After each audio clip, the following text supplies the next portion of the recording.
Muy buenos días. En el día de hoy nos reúne el segundo tipo de división celular que vamos a ver, que es la meiosis. La meiosis la encontramos también dentro de la unidad número 18 y dentro de esta misma vamos a observar las fases, la importancia biológica de la misma, qué significa la recombinación génica, la gametogénesis y las diferencias que existen entre estos dos tipos de divisiones celular, mitosis y meiosis. En muchos protozoos, algas y hongos, la reproducción es asexual, es decir, se da por mitosis o por división celular simple. Todos los descendientes, en este caso, van a poseer una herencia que va a provenir directamente de un solo antecesor. Eh, en la mayoría de los organismos multicelulares, ya sea animales o vegetales, la reproducción se da por medio de gametos. Cuando decimos gametos, también nos referimos o los podemos mencionar como células sexuales o como óvulos y espermatozoides puntualmente. Estos gametos se van a fusionar a través de un proceso que se denomina fecundación para, a partir de esta fecundación, generar un nuevo huevo o cigoto. Ahora bien, para recordar un poco lo que veníamos conversando en el video anterior, antes de la división celular, en la mitosis, las células diploides sufren en la etapa S del ciclo celular, volvamos a recordar y ubicarnos en el ciclo celular, la duplicación del ADN. Y luego, estas células diploides en G2, que contienen pares de cromosomas homólogos, y que cada cromosoma va a estar formado por dos cromátides y que cada cromátide va a tener una molécula de ADN exactamente igual a la de su cromátide hermana, a partir de este tipo de división mitosis se van a generar dos células hijas idénticas. Simplemente recordar lo que era un cromosoma homólogo. Los cromosomas homólogos siempre se van a observar de a pares y su número es característica de cada especie. Es decir, en el bovino, por ejemplo, cada célula somática va a tener 60 cromosomas o 30 pares de cromosomas.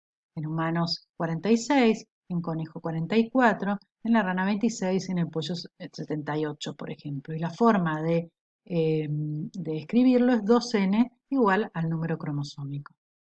Los cromosomas homólogos, a su vez, podían ser cromosomas autosómicos o cromosomas sexuales, es decir, autosomas o cromosomas sexuales.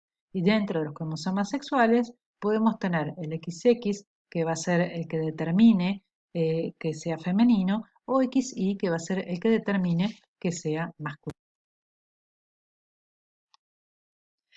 Así llegamos al tipo de división que queríamos estudiar en este video, que es la meiosis. ¿Y para qué? ¿Para qué se produce este tipo de división? Bueno, la meiosis es un tipo de división que se da para la obtención y la formación de gametas. Las gametas son las células germinales o las células sexuales y son los óvulos y los espermatozoides. ¿Qué finalidad tiene este tipo de división? Bueno, este tipo de división es un tipo de división reduccional. Lo que vamos a lograr con esta división es reducir el número de cromosomas. Todas las gametas que va a producir un individuo van a ser diferentes entre sí. Va a existir un hecho distintivo durante la profase 1 de la meiosis que va a permitir que cada una de las gametas que sean segregadas sean diferentes entre sí y a las que le dieron origen. Este hecho distintivo se denomina crossing over o recombinación génica de los cromosomas, que ya retomaremos más adelante. ¿Dónde se producen las gametas? Las gametas se producen en los órganos sexuales, en los machos en los testículos, y el resultado de la meiosis en los machos nos va a dar la obtención de espermatozoides, y en los ovarios en las hembras con la producción de óvulos u ovocitos secundarios. Este proceso a través del cual se producen los gametos se denomina gametogénesis. La gametogénesis en el hombre se denomina espermatogénesis y la gametogénesis en la mujer se denomina ovogénesis.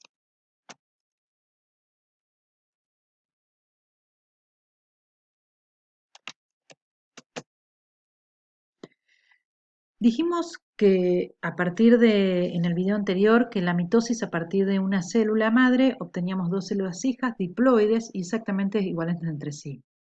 En la meiosis, la finalidad de este tipo de división es reduccional y a partir de una célula diploide voy a obtener células haploides. De esta manera permite a un organismo adulto que tiene todo su soma o cuerpo con células diploides reducir a través de la formación de gametos, óvulos en la mujer o espermatozoides en el hombre, el número de cromosomas que posee cada gameto para que luego, cuando se produzca la unión de los gametos masculinos y femeninos, volvamos a llegar a lo que se denomina huevo o cigoto y retomar el número cromosómico diploide.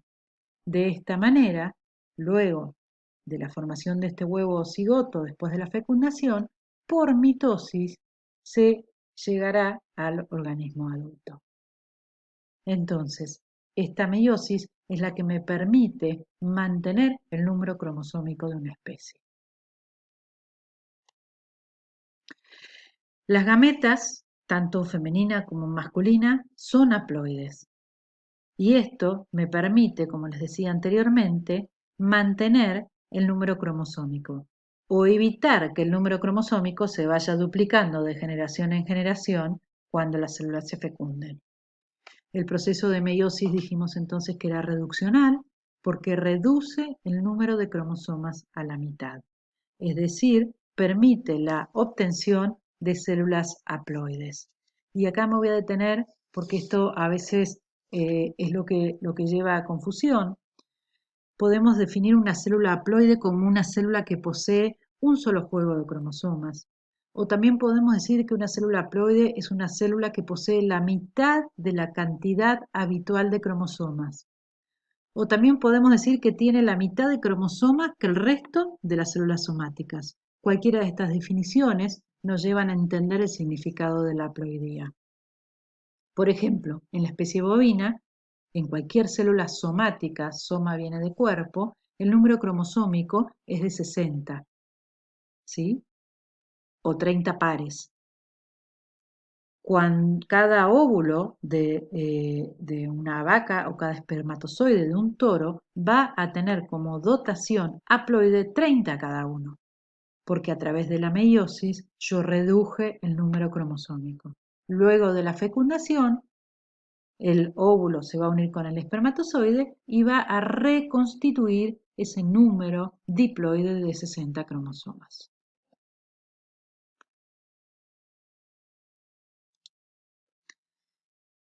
¿Cómo se produce la meiosis? Ya vimos que se produce en los testículos o en los ovarios y este tipo de división se da por dos divisiones sucesivas.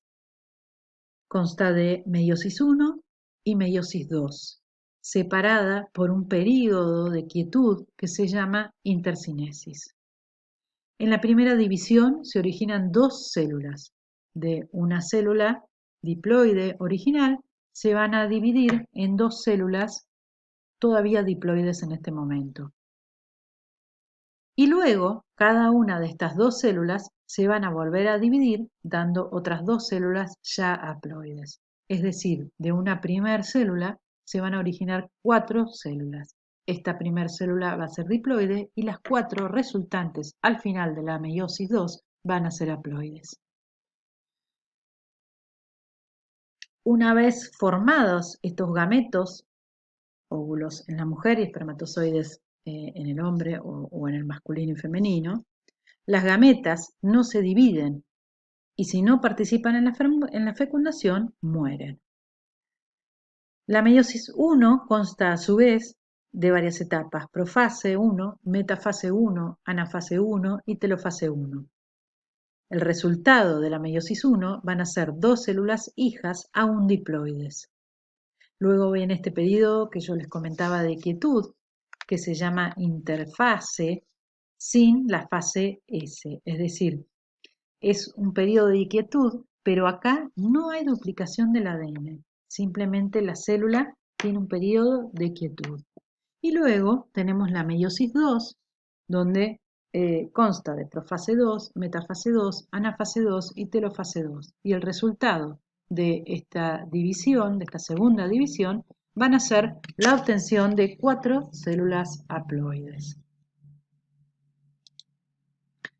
En este esquema podemos ver la meiosis 1 y la meiosis 2. Como recién les comentaba, en la profase 1, metafase 1, anafase 1. Fíjense que iniciamos la meiosis 1 con una célula diploide y finalizamos la meiosis 1 con 2 células que siguen todavía siendo diploides. Luego, cada una de estas 2 células con las que yo finalicé la meiosis 1 van a ingresar en la meiosis 2 y cada una de estas células durante la meiosis 2 me va a dar como resultado final 2 células cada una, es decir, 4 células finales, pero en este caso cada una de las células van a ser haploides. La meiosis 2 es muy similar a la mitosis. La meiosis 1 es totalmente diferente, debido que lo que se separan en este tipo de división son cromosomas homólogos, pero además ocurre un hecho distintivo en la profase 1 de la meiosis 1 que ahora vamos a comentar.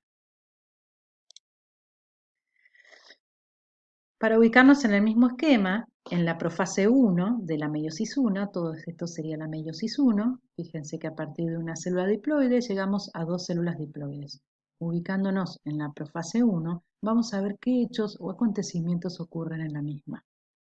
En este periodo, en esta fase de división, es donde ocurren los hechos distintivos que permiten que una célula no sea igual a la otra. Es decir, que ninguna de las células que obtengamos al final de la meiosis sean iguales entre sí. En este periodo de profase 1, la cromatina se condensa, se termina de condensar. Recordemos en el ciclo celular que en la etapa G2 comenzaba la condensación de los cromosomas y finalizaba ya en mitosis o meiosis, en este caso en la profase. Por lo tanto, se terminan de condensar, comenzamos a visibilizarlos. Los microtúbulos del uso mitótico comienzan a organizarse. Recuerden que el uso mitótico era parte del citoesqueleto y que en el momento de división celular se organizaban, se polimerizaban, formando el uso mitótico. Desaparece el nucleolo, se rompe y desaparece y desintegra la envoltura nuclear, los cromosomas quedan liberados en la célula y se produce un hecho distintivo que es el apareamiento de los cromosomas homólogos.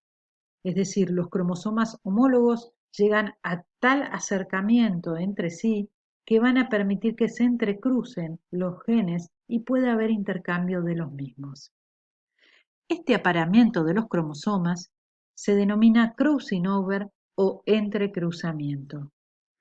Lo que podemos ver aquí, por ejemplo, es cómo se produce un intercambio, no sé si pueden observar, de un segmento de una cromátide hacia el otro cromosoma. Este hecho distintivo que se da en la profase 1 de la meiosis 1 es el que permite la variabilidad genética, es decir, que no exista un individuo igual al otro. Además de este hecho distintivo, que es el crossing over, vamos a ver luego que los cromosomas van a migrar al azar y esto también va a ser un fenómeno que colabore a la variabilidad genética. Luego tenemos las 3 etapas siguientes, metafase 1, anafase 1, telofase 1, donde vamos a ir viendo lo que ocurre en cada una, al igual que en la mitosis, en la metafase 1, los cromosomas se alinean en el ecuador, el uso mitótico se va a enganchar de cada cromosoma de las placas cinetocóricas para comenzar la despolimerización de las fibras del uso, lo que van a traccionar los cromosomas hacia los polos. A diferencia de lo